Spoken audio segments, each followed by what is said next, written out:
Kurikulum Merdeka Belajar.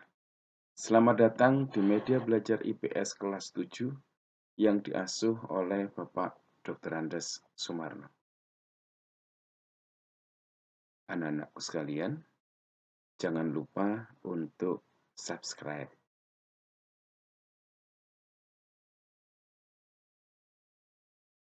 Anak-anakku sekalian, materi kita pada hari ini yaitu tema 3, potensi ekonomi lingkungan dengan subpokok bahasan kegiatan ekonomi. Tujuan pembelajaran. Setelah pembelajaran hari ini, diharapkan kalian dapat mengidentifikasi kegiatan ekonomi masyarakat dan dapat menganalisis peran masyarakat dalam rantai perekonomian. Kegiatan ekonomi adalah perilaku atau tindakan manusia yang bertujuan untuk memenuhi kebutuhan hidupnya, yang kegiatan tersebut didasari oleh prinsip-prinsip ekonomi.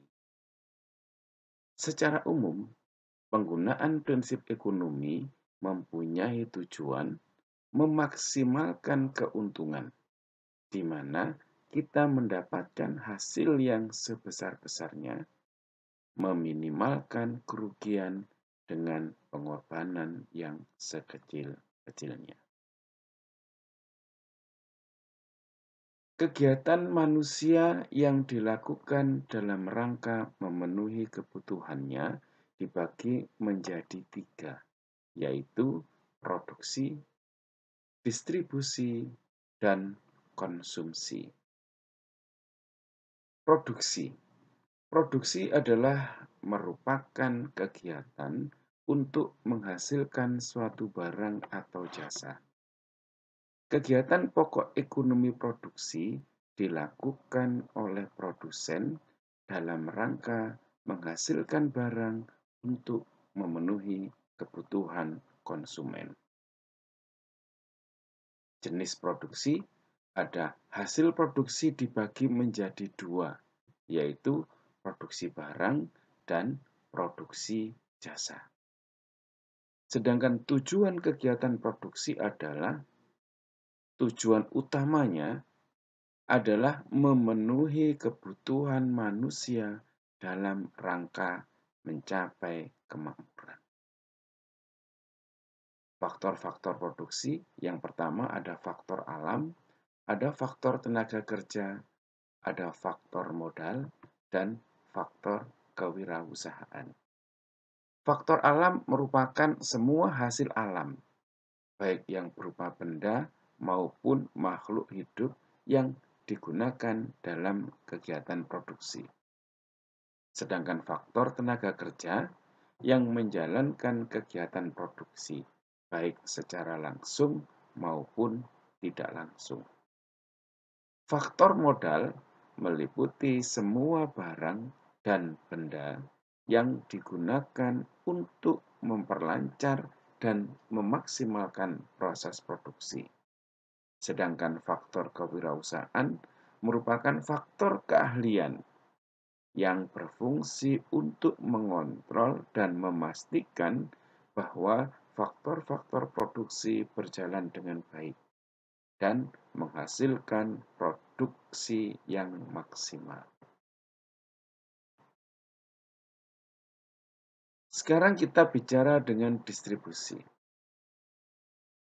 Ini adalah salah satu alat transportasi yang digunakan untuk mendistribusikan barang, yaitu distribusi peti kemas dengan kereta api di Delhi, Sumatera Utara.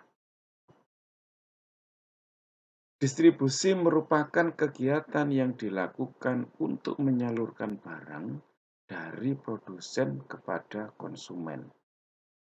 4 tujuan utama distribusi, yaitu sebagai agen penyalur hasil produksi dari produsen ke konsumen, agar hasil produksi dapat dimanfaatkan oleh masyarakat secara maksimal. Yang ketiga, memenuhi kebutuhan barang dan jasa tertentu. Dan yang keempat, untuk menjaga keberlangsungan produksi perusahaan. Berdasarkan cara penyalurannya, distribusi dibedakan menjadi 3, yaitu distribusi langsung, distribusi semi langsung, dan distribusi tidak langsung. Distribusi langsung adalah distribusi yang dilaksanakan tanpa perantara antara produsen dan konsumen. Sedangkan distribusi semi langsung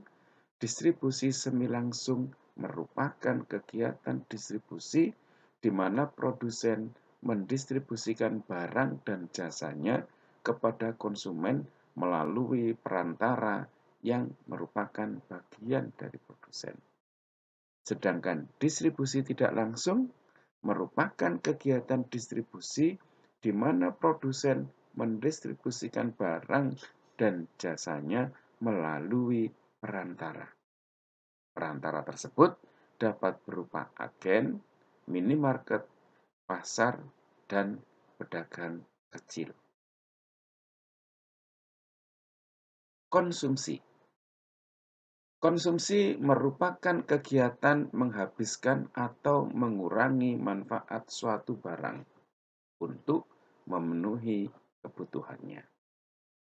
Manusia melakukan konsumsi untuk menjaga kelangsungan hidupnya. Secara umum, konsumsi bertujuan untuk memenuhi kebutuhan dan menjaga kelangsungan hidup manusia. Tujuan konsumsi lainnya adalah mengurangi manfaat suatu barang. Yang kedua, menghasilkan manfaat suatu barang. Ketiga, menjaga status sosial di masyarakat dengan produk-produk kebutuhan tersier.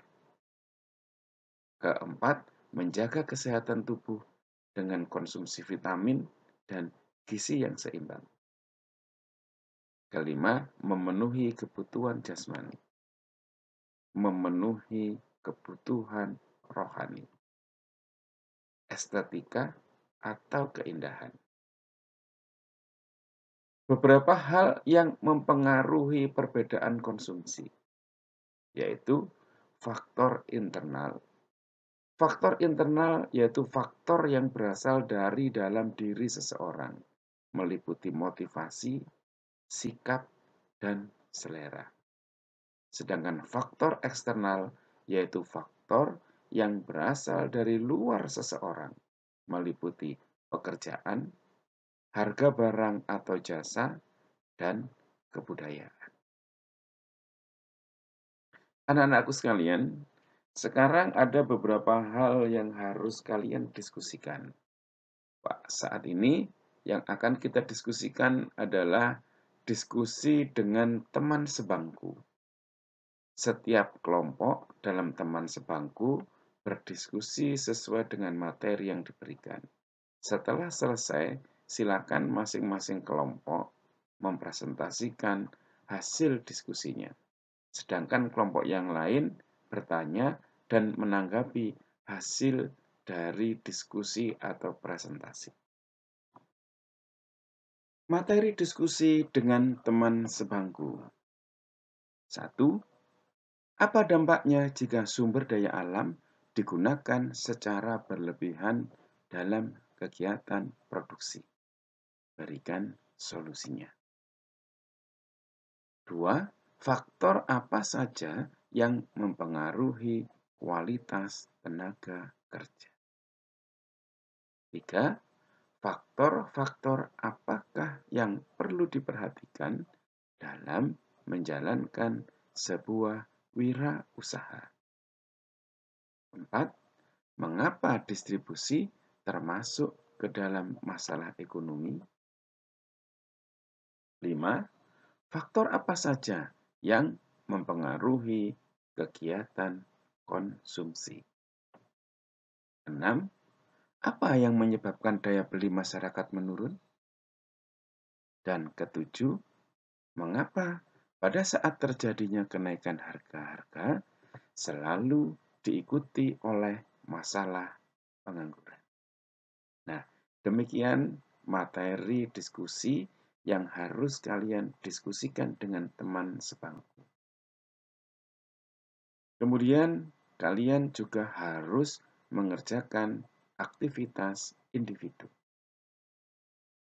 Produksi merupakan kegiatan untuk menambah manfaat suatu barang atau menciptakan barang baru untuk memenuhi kebutuhan manusia.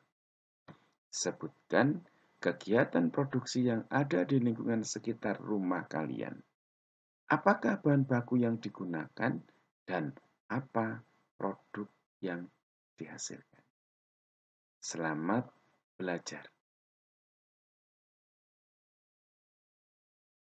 Manusia unggul selalu rendah hati saat berbicara, tetapi selalu luar biasa dalam tindak. Konfusius, berbakti untuk negeri. Sumarno Guritno, blogspot.com.